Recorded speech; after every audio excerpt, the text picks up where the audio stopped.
Très chers frères et sœurs du nord au sud, de l'est à l'ouest et du centre, bonjour, bonjour, bonsoir. Votre aiguilleur de conscience Daniel Scorpio est de retour, toujours séquence occidentale. Allons un peu en France pour voir ce qui s'y passe. Les gens pensent que je fais tout simplement allusion à l'image que vous avez vu plus d'1,3 million sur ma page. Je vous en remercie. Maximum de partage et surtout cloche de notification pour ne rien rater. Alors, Macron... je pense que les Français se posent, les bons Français se posent des questions. Est-ce que c'est le président de France ou alors c'est le ministre des Affaires étrangères? Lorsque je vous dis que la France a une grande similitude avec l'Afrique et que c'est la culture française que les Africains ici ont. Pourquoi? Parce que j'ai l'impression que Macron passe plus de temps à l'étranger. Vous allez me démentir, vous les Français et les citoyens français. Vous pouvez me démentir que Macron passe le plus de temps à l'étranger qu'en France. Je me demande à quel moment Macron est dans le cœur des préoccupations des Français qui vont de décadence à décadence. Parce que la chute, comme elle est comme ça, elle va de plus en plus comme ça. Et tout. Et le pilote de cet avion qu'on appelle France, c'est un pilote qu'on trouve plutôt dans les trains et partout d'ailleurs, sauf dans son avion. Et donc, il n'y a pas de pilote, il n'y a plus de pilote dans l'avion. Macron est beaucoup plus préoccupé à l'étranger.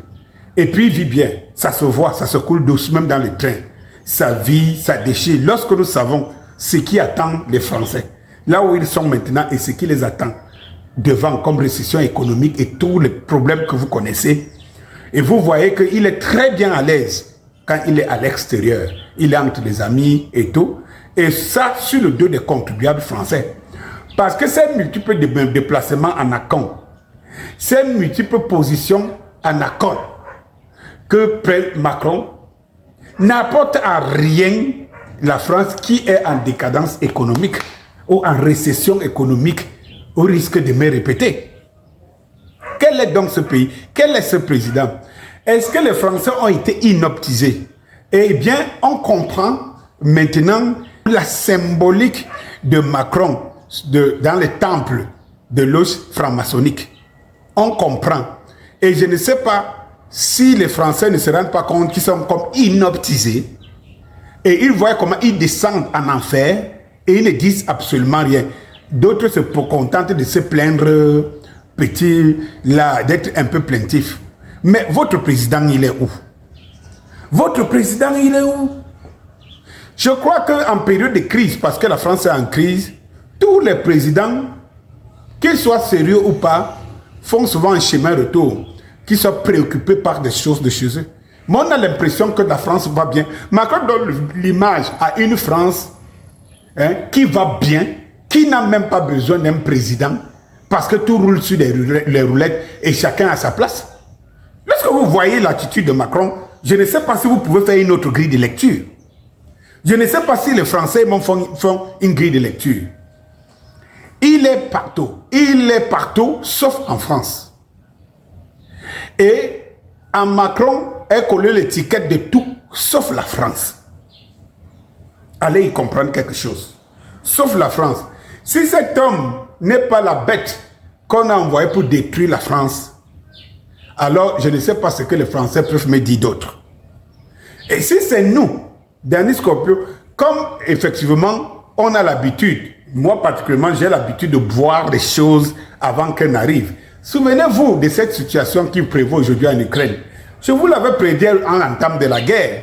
Toutes mes analyses, je n'envie en rien tous ces pseudo-experts, généraux, spécialistes de philosophes, journalistes de machin, qui passent dans les médias mainstream, qui nous ont prédit ici la victoire de l'Ukraine et de l'Occident. Et que maintenant, ils sont à demander à Poutine de négocier. De négocier. Alors qu'ils disaient, ils vont faire plier Poutine, la Russie. Et donc, si la France, en conclusion, ou les Français ne réalisent pas qu'il y a quelque chose qui est en train de se passer sous les yeux, la France sera le 52e pays africain. Dans les mois qui suivent, le 52e pays africain. Et la France verra, et les Français verront émerger des pays ou des sous-régions africaines qui seront assis en pole position économiquement, industriellement au-dessus de la France. Et lorsque ça arrivera, chaque Français devra se regarder sur la glace et se dire, comme je prends l'avion là, je prends ma famille là pour venir s'installer en Afrique. Est-ce que je suis prêt à porter le lourd fardeau de ce que les Africains ont vécu de par nos politiques dont nous n'avions jamais rien dit et nous ne décrions pas? Est-ce que ma progéniture et mes descendants seront prêts à laver les assiettes des Africains demain? Tant mieux. Bonsoir.